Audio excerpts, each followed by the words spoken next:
अस्सलाम वालेकुम। इस वीडियो में आज हम डिस्कस करेंगे प्रॉपर्टीज़ ऑफ मैटर के बारे में। ये कंप्लीट चैप्टर है सिंध बुक में, और यहाँ पर हमने सबसे पहले पढ़ना है मैटर के बारे में कि मैटर क्या चीज़ है, और मैटर के बाद फिर हम इसकी कुछ प्रॉपर्टीज़ पढ़ेंगे कि मैटर की एक स्पेसिफिक टाइप किस तरह की प्रॉपर्टीज़ एग्जिबिट करती है।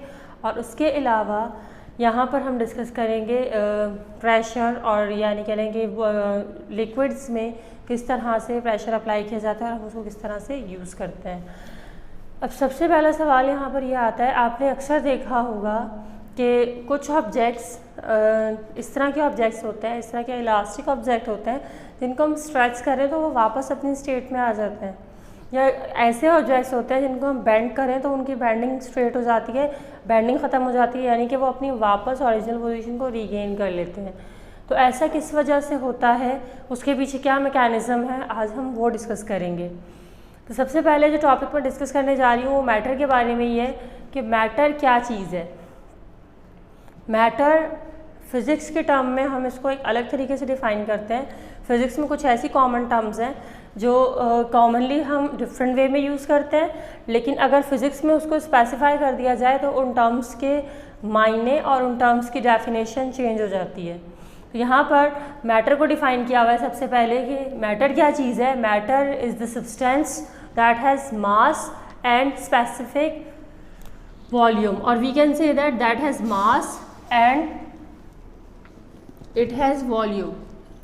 तो मास और वॉल्यूम होगा, और वॉल्यूम होने की वजह से वो एक स्पेसिफिक जगह घेरेगा, ठीक है। तो like if I take an example of this board, ये बोर्ड आप देख सकते हैं। तो यहाँ पे क्या हो रहा है, यहाँ पर ये इसका मास है, इसका कोई वज़न मौजूद है, और ये वॉल पर एक क्या कर रहा है, एक स्पेसिफिक स्पेस टेक कर रहा है ड्यू टू इट्स वॉल्यूम। तो this is the part of matter. इसी तरह ये मार्कर अगर मैं कहीं पर प्लेस करती हूँ तो ये जगह घेरेगा क्योंकि इसका एक स्पेसिफिक वॉल्यूम है, उस वॉल्यूम की वजह से ये कुछ स्पेस ऑक्यूपाई करेगा, तो ये, और इसका कुछ वज़न भी होगा, तो ये क्या है, ये मैटर है। अब सवाल ये आता है कि जितनी भी मटीरियलिस्टिक चीज़ें होती हैं, जितनी भी ऐसी चीज़ें जो कि मास रखती हैं या मटीरियल हैं, मटीरियल पार्टिकल्स हैं, तो क्या वो सारे पार्ट ऑफ मैटर है? तो ये बात बिल्कुल ठीक है कि वो सारे पार्ट ऑफ मैटर ही है। जैसे कि अगर हम देखें कोई भी सॉलिड बॉडी तो सारी मैटर का पार्ट है, लेकिन अगर हम लिक्विड बॉडीज़ को देखें, यानी लिक्विड्स को देखें, जितने भी लिक्विड्स हैं वो भी सारे मैटर का पार्ट हैं, because you know very well that liquid has also specific mass and it occupies some space. इसी तरह अगर हम गैसेस की बात करें तो गैस में थोड़ा बच्चों को कन्फ्यूजन होता है that gas is the part of matter और नॉट, क्योंकि ये बहुत गलत कॉन्सेप्ट बच्चों को होता है इवन 9 मैट्रिक में कि गैस एक ऐसी चीज़ है जो कि वज़न नहीं रखती। वो वॉल्यूम तो हो सकता है ऑक्यूपाई करे, वॉल्यूम का फिर भी थोड़ा बहुत बच्चों को कॉन्सेप्ट होता है, क्योंकि लाइक अगर हम बलून को कंसिडर करें तो उस बलून में जब हम एयर फिल करते हैं तो उस बलून का साइज़ बढ़ जाता है। तो इसका मतलब उसका एक स्पेसिफिक वॉल्यूम है जिसकी वजह से वो जिस ऑब्जेक्ट के अंदर ट्रांसफ़र हो रही है उस ऑब्जेक्ट का साइज़ इंक्रीज़ कर रही है। लेकिन मास का बच्चों को थोड़ा आइडिया नहीं होता, तो ये इसका एक सिंपल सा आंसर है, air is the mixture of different gases, और we can say that different substances. तो एयर जो है क्योंकि वो मिक्सचर है, मतलब उसमें डिफरेंट गैसेस कंबाइन हुई हैं, मिली हुई हैं, तो इस वजह से अगर आप देखें, अगर मैं बात करूं एयर की, तो एयर में जो मोस्ट कॉमन गैसेस हैं वो nitrogen, like oxygen, like hydrogen, ये कुछ गैसेस हैं जो कि और भी बहुत सारी हैं जो बल्क में पाई जाती है, लेकिन कुछ गैसेस के यहाँ पे मैं नाम ले रही हूँ। तो अगर आपको आइडिया हो तो इन गैसेस का मास होता है, like if we talk about oxygen का एटॉमिक मास की अगर हम बात करें तो हम कहते हैं कि उसका एटॉमिक मास 16 होता है, और अगर हम उसी तरह नाइट्रोजन के एटॉमिक मास की बात करें तो उसका एटॉमिक मास हम कहते हैं कि 14 होता है, क्योंकि ये मटीरियल पार्टिकल्स हैं, जितने भी एलिमेंट्स हैं, केमिकल्स हैं, ये सारे मटीरियल पार्टिकल्स हैं। इस वजह से हम ये कहते हैं कि that is also the part of matter. तो एयर भी मैटर का ही हिस्सा है, जितनी भी गैसेस हैं, जितने भी सॉलिड्स हैं, जितने भी लिक्विड्स हैं, ये सारे मैटर का हिस्सा है। इस मैटर को हमने 3 हिस्सों में क्लासिफाई किया हुआ है, that is solids, liquids and gases. इसके अलावा एक 4th स्टेट भी होती है that is called semi solids, जिसको हम कहते हैं प्लाज्मा स्टेट। तो सबसे पहली स्टेट जो होती है वो होती है solids. You know very well about this, मैं इसका बस यहाँ पे थोड़ा सा इंट्रो दे रही हूँ so that it will be clear to you. तो सॉलिड्स क्या होते हैं, सॉलिड्स का आपको आइडिया है कि सॉलिड्स वो सब्सटेंसेस होते हैं जो टाइटली पैक होते हैं, यानी जिसके पार्टिकल्स, जिसके एटम्स या आप कह सकते हैं जिसके एलिमेंट्स टाइटली पैक हुए हुए होते हैं, वो वाइब्रेट कर सकते हैं लेकिन वो फ्रीली मूव नहीं कर सकते। So that is solid. और उसके जो पार्टिकल्स के दरम्यान में फोर्सेस होती हैं वो इतनी ज़्यादा होती हैं कि वहाँ पर पार्टिकल्स मूव भी नहीं कर सकते। जैसे कि अगर मैं ये मार्कर की बात करूँ तो ये मार्कर अगर कहीं पर गिरता है या कोलाइड करता है तो इसके पार्टिकल्स में बहुत नेग्लिजिबल वाइब्रेशन होती है, वो हमें फील नहीं होती। लेकिन इसके पार्टिकल्स जो मौजूद है, इसमें जो प्लास्टिक की अमाउंट है वो फ्रीली मूव नहीं कर सकती। That is it is the part of matter. इसके अलावा और अगर हम बात करें, आप कह सकते हैं सॉलिड। इसके अलावा और अगर मैं एग्जांपल हूँ तो अगर मैं किसी आयरन सब्सटेंस की या किसी ऐसे मेटल की बात करूँ जो कि गिरे और आपको फील होता होगा कि उससे एक अजीब सी आवाज़ आती है, वो अजीब सी आवाज़ आती है, या अगर आप उसको थोड़ा सुनने की कोशिश करें उसे उसकी मदद से, तो वहाँ पर अगर आप उसको सुने तो वहाँ पर आपको फील होगा कि वहाँ पर उसमें वाइब्रेशन हो रही है। तो आपको उसकी वाइब्रेशन बाकायदा फील होती है। क्यों? क्योंकि उसके पार्टिकल्स में वाइब्रेशन हो रही होती है। ठीक है, तो इस तरह बहुत सारे ऑब्जेक्ट्स हैं जिनको हम सॉलिड्स में क्लासीफाई कर सकते हैं। इसी तरह फिर नेक्स्ट स्टेट आती है लिक्विड। अगर सॉलिड्स को ही हम जैसे सॉलिड्स की अगर मैं एग्जांपल हूँ तो मैं आइस क्यूब ले रही हूँ। आइस क्यूब्स जो होती हैं वो बर्फ़ जो होती है यानी कि वो किस में होती है, सॉलिड फॉर्म में होती है। लेकिन अगर उसके बर्फ़ के या अगर आइस क्यूब्स में गैप पैदा हो जाए, यानी उसके जो एटम्स हैं, वाटर के जो एटम्स हैं उसके अंदर H2O जो मौजूद है, अगर उन एटम्स में, उन मॉलिक्यूल्स में गैप पैदा हो जाए, गैप क्रिएट होना शुरू हो जाए, या आप कह सकते हैं किसी भी वजह से, तो क्या होता है, स्टेट चेंज हो जाती है। तो सॉलिड से यानी आइस क्यूब से वो क्या बन जाएगा, वाटर बन जाएगा। तो वाटर बन जाएगा, अब वो सॉलिड से लिक्विड बन चुका है। तो लिक्विड भी मैटर की स्टेट है जिसमें हम क्या करते हैं, जिसमें एटम्स थोड़े दूर होते हैं एज़ कम्पेयर टू सॉलिड्स, लेकिन यहाँ पर भी अट्रैक्टिव फोर्सेस मौजूद होती हैं जो मॉलिक्यूल्स को आपस में अट्रैक्ट कर रही होती हैं, जिसकी वजह से वाटर के आपने पार्टिकल्स देखे होंगे, आप एक एटम को या एक मॉलिक्यूल को वाटर के अलग नहीं कर सकते, बल्कि जब आप वाटर थ्रो करते हैं तो डिफरेंट या कह सकते हैं अबंडेंट ऑफ एलिमेंट्स या अबंडेंट ऑफ कंपाउंड्स H2O के बाहर आ जाते हैं। तो ये लिक्विड्स की बात की। इसके बाद फिर आता है नेक्स्ट आपके पास गैस। गैस में क्या होता है, गैस में हमारे पास मॉलिक्यूल्स जो होते हैं वो बहुत दूर दूर होते हैं, एटम्स जो होते हैं वो बहुत दूर दूर होते हैं, उनमें गैप बहुत ज़्यादा होता है। तो ये बिल्कुल ऐसे जैसे वाटर को आप हीट अप करें तो वो स्टीम बन जाती है। तो स्टीम बनती है, तो स्टीम यानी भाप बन जाती है। तो अगर आप स्टीम को कंपेयर करें वाटर से, तो वाटर कंजस्टेड होता है, एटम्स के दरमियान में कम गैप है, जिसकी वजह से उसमें इतनी मूवमेंट नहीं हो रही। लेकिन अगर हम गैसेस की बात करें तो गैसेस में मूवमेंट ज़्यादा होती है, क्योंकि एटम्स जो है या उनमें गैप ज़्यादा था और उनकी अट्रैक्टिव फोर्सेस कम थी, जिसकी वजह से गैसेस ज़्यादा जल्दी क्या करती हैं, फैल जाती हैं। अगर आप वाटर की बात करें, आप वाटर को थ्रो करें तो वाटर इतना जल्दी नहीं फैलेगा।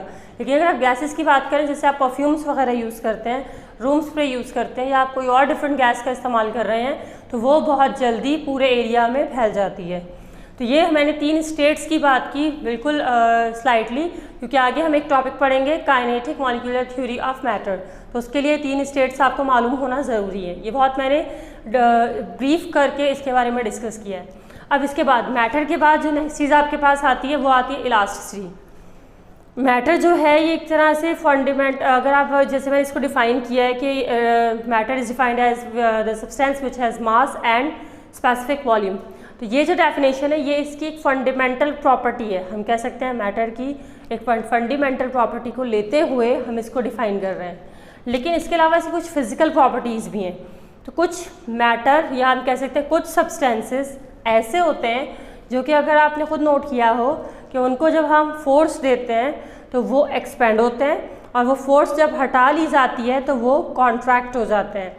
ठीक है, जब फोर्स दी जाती है तो क्या होता है, वो एक्सपेंड होते हैं, वो फैल जाते हैं। लेकिन जब उस फोर्स को हटाया जाता है तो वो डिफॉर्म हो जाते हैं, यानी कि वो वापस अपनी स्टेट में आना शुरू हो जाते हैं।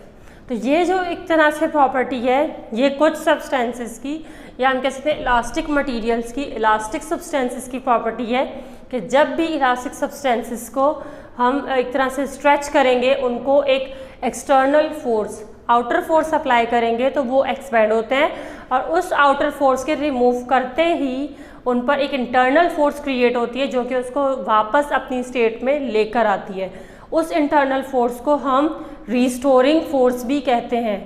इसके बाद अब यहाँ पर ये इसकी डेफिनेशन मौजूद है, आप देख सकते हैं यहाँ पे, the property of solids that restores them to their original shapes when external force ceases to act.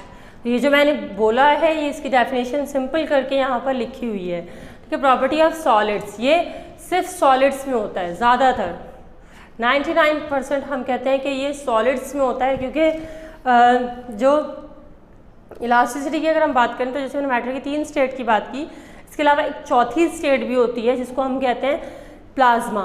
Plasma क्या होती है? प्लाज्मा एक तरह से सेमी सॉलिड्स हैं, यानी कि वो ना तो लिक्विड्स में आते हैं ना ही वो गैसेस में ना ही वो सॉलिड्स में आते हैं। जैसे अगर हम बात करें जेली की, तो जेली लिक्विड्स में भी नहीं आती, जेली सॉलिड्स में भी नहीं आती, तो जेली किस में आती है? प्लाज्मा में।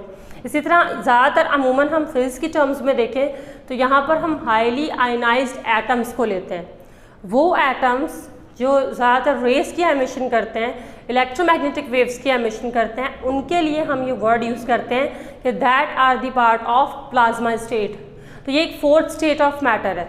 तो इसी 4th स्टेट ऑफ मैटर को अगर हम नोट करें तो इन 4th स्टेट ऑफ मैटर में कुछ सब्सटेंसेस ऐसे भी मौजूद हैं जो कि इलास्टिसिटी रखते हैं, यानी कि वो कुछ उनमें एक्सपेंशन और कुछ कॉन्ट्रैक्शन होती है जिसकी वजह से उनके साइज़ में कुछ इंक्रीज़ आता है और कुछ डिक्रीज़ आता है। तो जिसकी वजह से हम कहते हैं कि सेमी सॉलिड्स यानी प्लाज्मा स्टेट भी इलास्टिसिटी एग्जिबिट कर सकती है, जिसकी वजह से यहाँ पे हम कहते हैं कि 99% जो है वो सॉलिड्स की ये प्रॉपर्टी है कि वो अपने आप को वापस रीस्टोर करते हैं ओरिजिनल पोजीशन में जब उनको एक्सटर्नल फोर्स उनसे हटा दी जाती है।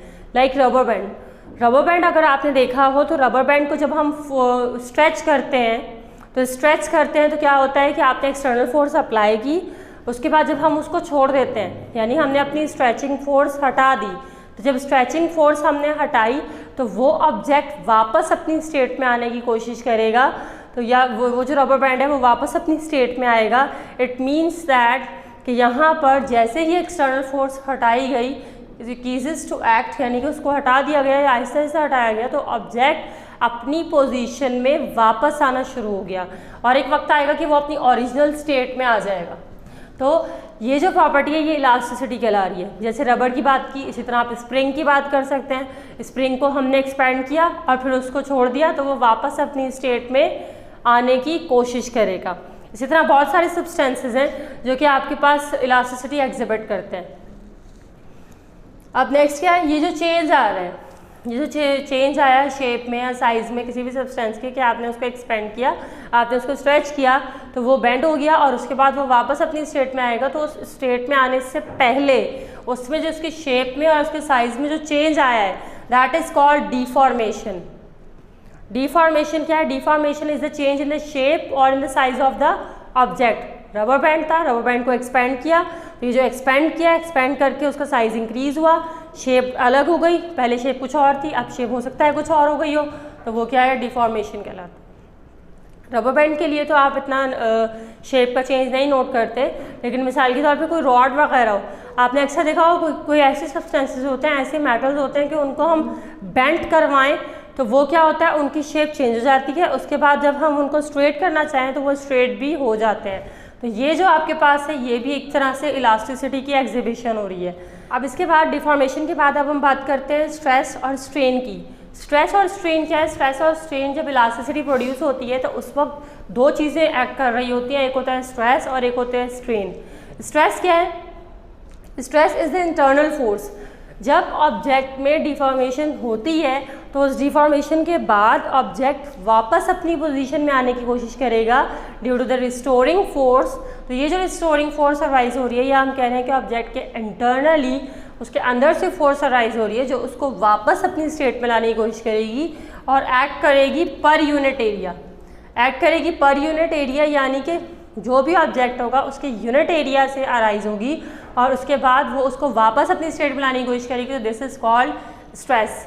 इसको आसान अल्फाज में अगर हम कहें तो force acting per unit area, ये स्ट्रेस कहलाता है। इसके अलावा यहाँ पर अगर हम इसको ज़्यादा डीपली डिफाइन करें तो ये इंटरनल फोर्स होती है जो कि ऑब्जेक्ट को वापस अपनी स्टेट में लाने की कोशिश करती है। जैसे मैंने रबर बैंड की बात की थी, मैंने कहा रबर बैंड को आपने एक्सटर्नल फोर्स दी, एक्सटर्नल फोर्स देकर अब आपने उसको छोड़ दिया, तो जब आपने अपनी एक्सटर्नल फोर्स को रिमूव किया तो उसकी शेप में चेंज आया, दैट इज़ कॉल्ड डिफॉर्मेशन। अब डिफॉर्मेशन के बाद जब वो ऑब्जेक्ट वापस अपनी स्टेट में आने की कोशिश करेगा, दैट मीन्स उसकी जो फोर्स होगी जो उसे वापस लेकर आ रही है, जाहिर सी बात है, यू नो वेरी वेल, अब तक आपको इतना तो समझ आ गया होगा कि फिज़िक्स में हम ये कहते हैं कि जब भी कोई ऑब्जेक्ट चेंज हो रहा है या उसमें कोई चेंज आ रहा है, तो that is due to the force.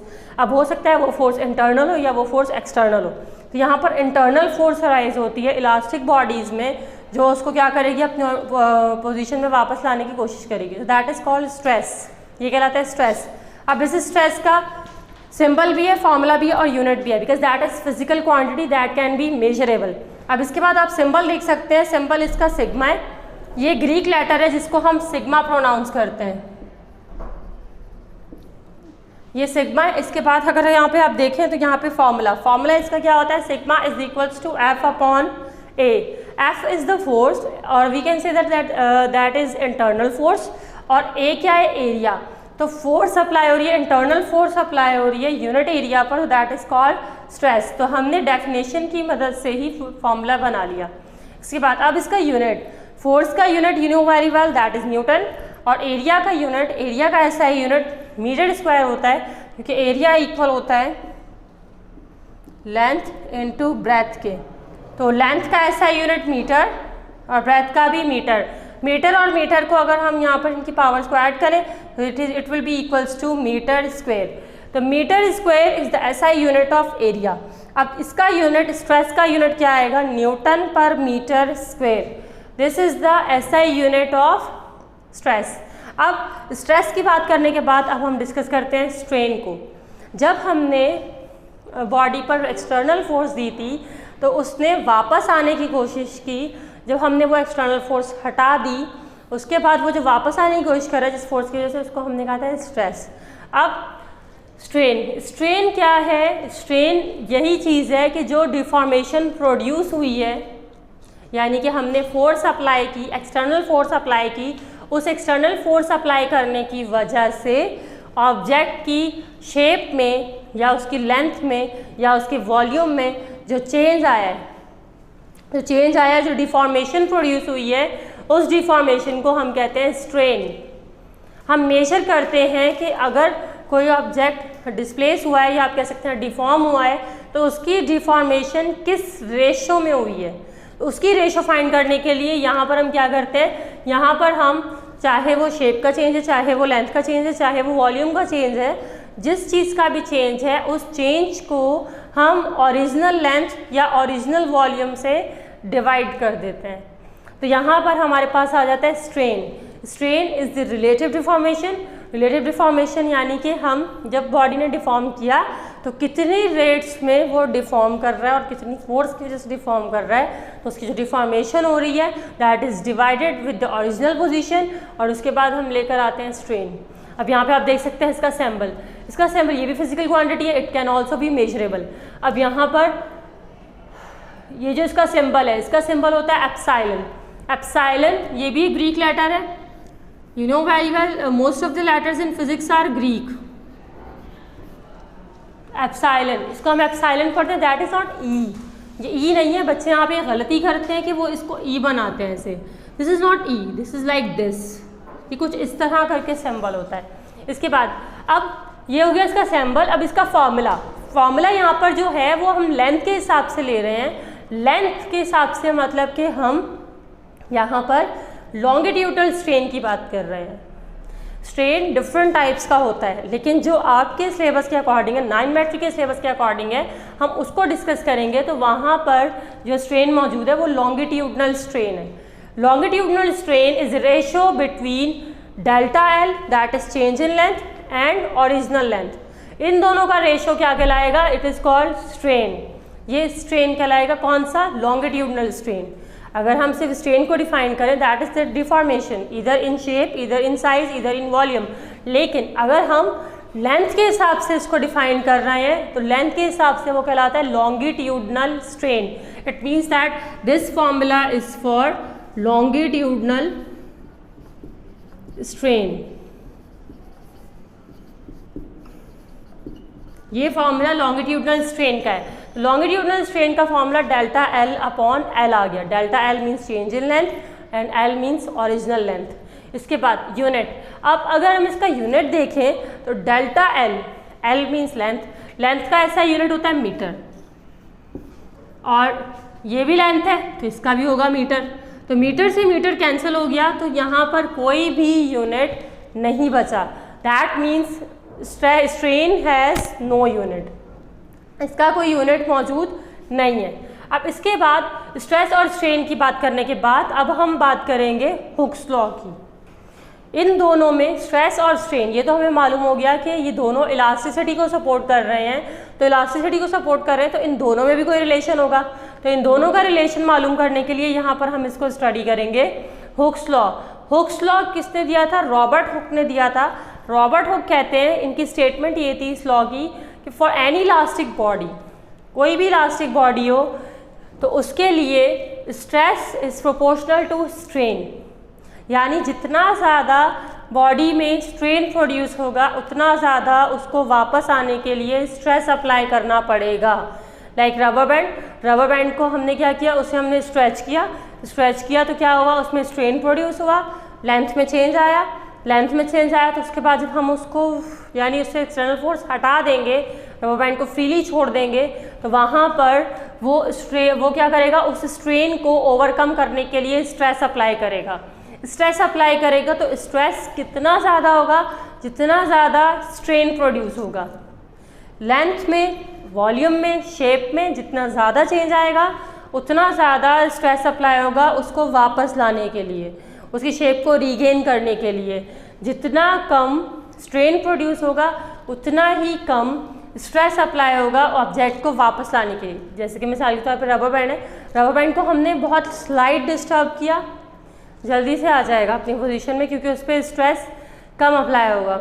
लेकिन अगर हमने उसको ज़्यादा डिस्प्लेस किया, इतना डिस्प्लेस किया कि उसके अब क्या होगा, उसकी शेप में भी चेंज आ सकता है, परमानेंट चेंज आ सकता है, तो वहाँ पर उस पर स्ट्रेस भी ज़्यादा अप्लाई होगा टू ओवरकम द स्ट्रेन। तो यहाँ पर इसकी स्टेटमेंट यही कह रही है, लेकिन ये चीज़ किसके लिए, सिर्फ और सिर्फ इलास्टिक बॉडीज़ के लिए है। अगर बॉडी इलास्टिक होगी तब ही स्ट्रेस स्ट्रेन के डायरेक्टली प्रोपोर्शनल होगा। हम डायरेक्टली प्रोपोर्शनल भी कह सकते हैं और प्रोपोर्शनल भी कह सकते हैं।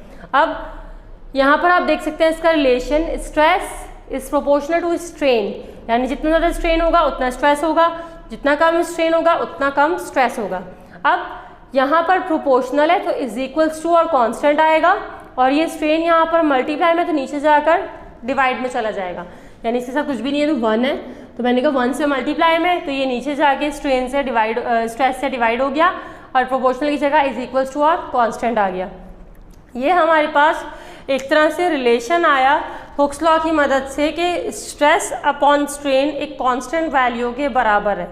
फिर अगर हमने इस स्ट्रेन को लॉन्गिट्यूडनल स्ट्रेन रखा, लॉन्गिट्यूडनल स्ट्रेन यानी कि हमने उसको लेंथ के हिसाब से रखा, तो यहाँ पर वो stress upon longitudinal strain equal होता है यंग मॉडुलस के, that is equals to Young modulus, यानी यहाँ पे जो कांस्टेंट वैल्यू आई है इसको हम मॉडुलस ऑफ इलास्टिसिटी और इसको यंग मॉडुलस भी कह सकते हैं। अगर यहाँ पर सिर्फ स्ट्रेन हो तो that is called modulus of elasticity, अगर यहाँ पर लॉन्गिट्यूडनल स्ट्रेन आ जाए तो ये कहलाता है यंग मॉडुलस। यंग मॉडुलस अब यहाँ पर मौजूद है। अब यंग मॉडुलस क्या है? Young modulus is the ratio between stress and longitudinal strain. आप फॉर्मूले से ही डेफिनेशन बना सकते हैं। तो यहाँ पर आप देख सकते हैं दो चीज़ें हैं, स्ट्रेस और लॉन्गिट्यूडनल स्ट्रेन, और दोनों डिवाइड में है। जब डिवाइड में कोई चीज़ होती है तो उसके लिए हम रेशियो का वर्ड यूज़ कर सकते हैं। तो this is the ratio between stress and longitudinal strain and this is young modulus. इसके बाद अब स्ट्रेस का फॉर्मूला आपने स्टडी किया था F अपॉन ए, अभी हमने डिस्कस किया है, तो ये F अपॉन ए इधर आ गया। लॉन्गिट्यूडनल स्ट्रेन का फॉर्मूला भी आपने अभी स्टडी किया है, डेल्टा एल अपॉन एल, तो यहाँ पे आ गया डेल्टा एल अपॉन एल। इसके बाद किसके बराबर आ गया? y के। Young modulus is represented by y, इसका सिंबल y है, कैपिटल Y।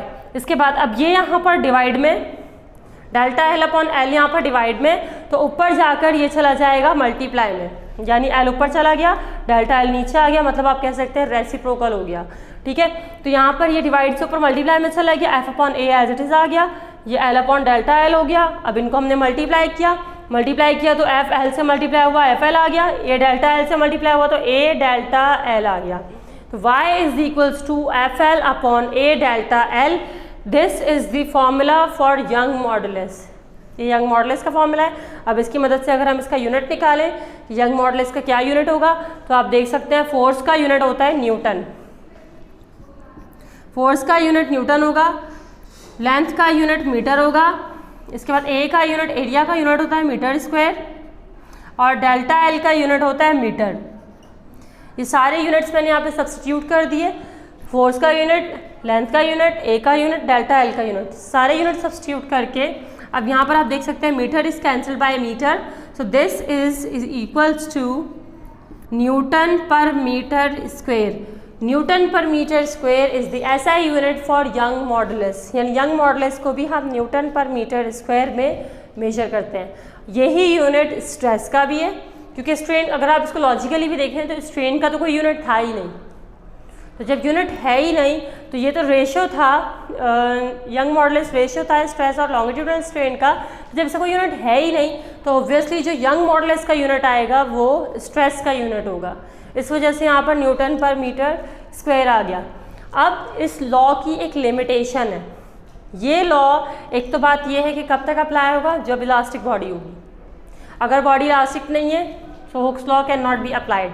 दूसरी बात, स्ट्रेस कब तक अप्लाई होगा, जब तक उस बॉडी की इलास्टिक लिमिट में काम होगा. जैसे यहाँ पे सवाल ये आता है, अक्सर बच्चे क्वेश्चन करते हैं कि अक्सर हम स्प्रिंग को स्ट्रेच करते हैं तो उसको इतना स्ट्रेच कर दिया जाता है कि वो वापस अपनी हालत में नहीं आता. इसी तरह रबर बैंड को हम इतना स्ट्रेच कर दें कि वो वापस अपनी हालत में नहीं आता बल्कि वो टूट जाता है. तो यहाँ पर क्या होता है, ये इलास्टिक लिमिट है. हर ऑब्जेक्ट की इलास्टिसिटी अप्लाई करने की एक लिमिट है. वो उस लिमिट में रह के ही इलास्टिसिटी अप्लाई कर सकता है.